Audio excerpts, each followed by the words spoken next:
النائبة إيرين سعيد. شكرا سيادة الرئيس لمنحي الكلمة. قبل إعلاني الموافقة أو الرفض، الحقيقة عندي سؤال لحكومتنا الموقرة.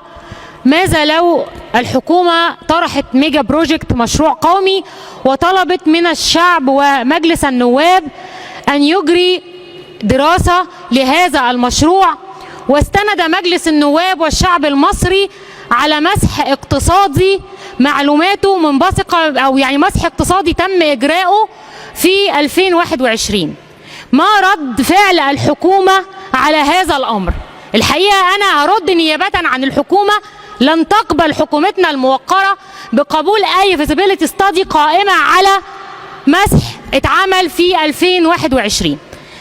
بتساءل ليه الحكومة بتطلب من مجلس النواب أن يوافق على خطة اقتصادية أولى أهدافها هو بناء الإنسان المصري كما ذكر في تقرير اللجنة وتقرير الحكومة، وتستند في الصفحة 29 من التقرير على المسح الاقتصادي الخاص ببحث الدخل والإنفاق لسنة 2021 اللي بيقول إنه عدد الأسر اللي تحت خط الفقر 33%، وتستهدف الحكومة رفع هذه النسبة إلى 30%.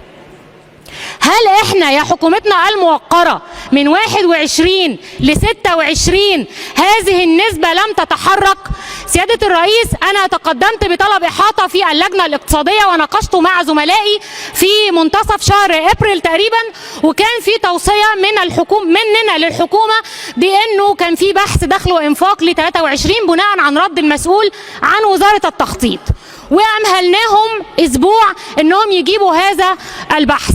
الحقيقة ذهبت الحكومة ولم تعد، وإلى الآن لم تطبق هذه التوصية، واعتمدت الحكومة على البحث الخاص ب 21. هل يجوز يا سيادة الرئيس أن ندعم مواطنين احنا مش عارفين عدد الأسر خط الفقر كام؟ بحث الدخل والإنفاق مش بس بيقول عدد الفقراء اللي عندنا، بيقول الأنماط الاستهلاكية والتغير في الأنماط الاستهلاكية بتاعت المواطنين، وعليه احنا بنرتب أولوياتنا في التخطيط. تخطيطنا معتمد على معلومات منبثقة من 21. ده كده الشأن الداخلي الخاص بأداء الحكومة الاقتصادي والمجتمعي داخل مصر. قلنا هنبصوا بره، خلاص هم مركزين مع المؤسسات الاقتصادية الدولية بتقول ايه واحنا متابعين الناس بره. المؤسسات الاقتصادية يا فندم بتقول انه اقصى معدل تنمية هو 3.1% تقريبا الجروس بتاعك. معدل النمو الاقتصادي 3%، ده اقصى جروس. احنا حاطين اوبجكتيف عندنا الجروس 5.4، 5.5. بأي أمارة جبتوها منين؟ احنا هنسبق العالم بهذا التطور؟ ادوني أمارة هتعملوها ازاي؟ سيادة الرئيس، أغلب الأرقام اللي موجودة في الموازنة الحقيقة لا تتماشى مع الواقع. احنا أمام خطة اقتصادية يوضع فيها التعليم آخر الأولويات. التعليم لا يمنح اهتمام ولا رعاية. هنظل بهذا الوضع طول ما التعليم بياخد فتات ما تبقى من الناتج المحلي يا سيادة الرئيس. هنظل بهذا الشكل طول ما التعليم هو آخر أولوياتنا.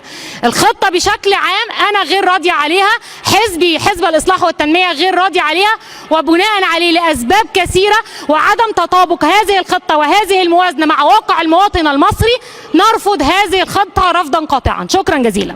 شكرا يا سيادة النائب.